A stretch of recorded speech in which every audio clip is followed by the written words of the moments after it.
It's been 3 weeks since we seeded our flawn seed kit. We have a lot of clover seedlings coming up as well as self-heal so far.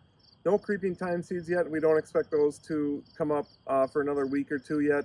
By week 3, most clover seedlings have multiple stems and the signature 3 round leaves of the clover we're used to seeing. We're able to see clover plants now emerging every couple of inches. If you see only 1 or 2 in a square foot, do not worry. Over time, our clover plants will grow together.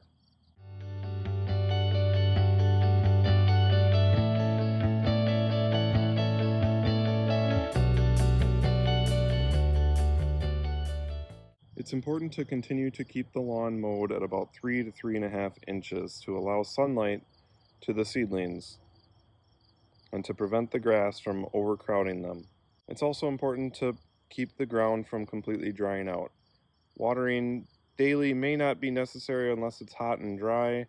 You may be able to get away with watering every other day, but it's best to check the soil just by scratching it with your fingernail to see if there's any moisture in the top half of an inch. If you see that there's no moisture and it's completely dry in the top half an inch, please water as soon as possible for at least 10 to 15 minutes.